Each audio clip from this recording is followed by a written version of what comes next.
Bom, olá a todos, meu nome é Eduardo Ribeiro, sou médico hematologista em Brasília, faço parte do Comitê de Equidade da ABHH e eu estou gravando esse vídeo agora, imediatamente após o final da sessão plenária aqui do ASH em Orlando, o ASH de 2025, para falar para vocês sobre um estudo de enorme relevância, que é um estudo que avaliou um questionamento que todos nós temos, né? Qual é a segurança do uso de hidroxiureia em mulheres gestantes que possuam anemia fosforme?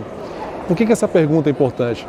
Porque a hidroxiureia é fundamental no tratamento desses pacientes, é uma das poucas drogas disponíveis para essas mulheres e quando elas engravidam, elas não podem continuar usando porque existe um conceito de que a hidroxiureia possa ser teratogênica para as crianças. Então, o que é que o grupo francês fez agora? Ele pegou uma população que fazia parte do estudo SCORT-HU, SCORT-hidroxiureia, que é uma espécie de consórcio europeu de avaliação de pacientes com anemia fosforme, e pegou 3.000 e poucos pacientes que estavam lá nesse grupo e deles selecionou mulheres com potencial de engravidar entre 18 e 45 anos. Do total foram 285 gestações que foram avaliadas, a maioria dessas mulheres usavam hidroxiureia, muitas interromperam o uso da hidroxiureia ao descobrir que estavam grávidas, mas aproximadamente 9% mantiveram o uso durante toda a gravidez porque tinham formas graves, né, com altas taxas de internação, de crises álgicas, e acabaram mantendo o uso da hidroxiureia porque não havia outra decisão terapêutica a ser tomada nessa população. E um pequeno percentual descobriu a gravidez um pouquinho tardia e também foi exposto, o feto também foi exposto à hidroxiureia. E o que é impressionante para a gente é que não houve uma maior frequência de fenômenos anormais para a criança e nem para a mãe ao serem expostos à hidroxiureia. Esse estudo é um gerador de hipóteses importantíssimo, demonstra que é seguro, em alguns casos, utilizar a hidroxiureia. E a proposta, inclusive, final na sessão plenária, foi de que 3 grupos de mulheres que engravidam sejam selecionados, né? Mulheres que tenham risco baixo, risco intermediário de crises de dor, crises hemolíticas, e mulheres com alto risco de crise hemolítica.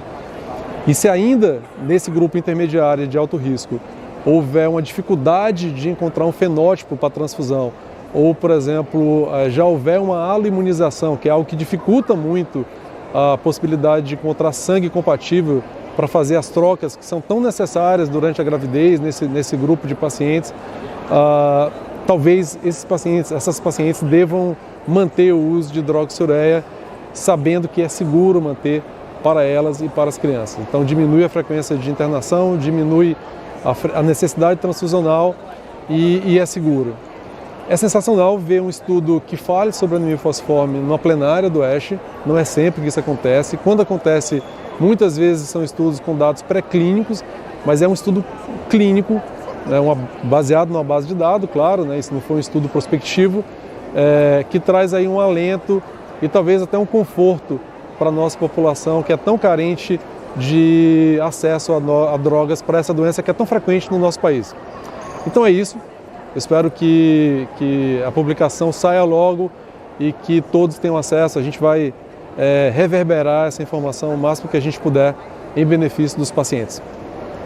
Apenas para complementar, ao final, na sessão de perguntas, houve um momento muito emocionante, que é um momento em que um colega de Indianápolis, aqui dos Estados Unidos, levanta e pergunta quantas pessoas nessa audiência aqui de hematologistas possuem anemia fosforme, numa plenária que tem mais de 20.000 pessoas ali, certamente, numa sala como aquela. E ninguém levantou a mão. Ele corrigiu, falando que, não, talvez alguém tenha e não queira se manifestar, ou praticamente ninguém tenha, mas é só para demonstrar o quão é difícil o acesso dos pacientes com anemia fosforme a determinados ambientes, a determinados níveis. E isso decorre de uma questão social, que é uma questão social que a gente enfrenta no nosso dia a dia. A anemia fosforme, ela de fato acontece em pessoas que são afrodescendentes, com uma frequência muito maior. A gente sabe que essa população no Brasil é uma população que historicamente tem uma lacuna social contrária a elas, e a gente vê que aqui nos Estados Unidos é exatamente a mesma coisa. Então foi um momento em que ele pediu então para que todos se levantassem e aplaudissem a iniciativa dos franceses para conseguir trazer um pouquinho de informação e um pouquinho de uma solução, digamos assim, para aquelas pacientes que desejam engravidar e que têm anemia falciforme. É sempre bom esse lado humano, esse lado que nos toca, e eu acho que é isso que a equidade busca.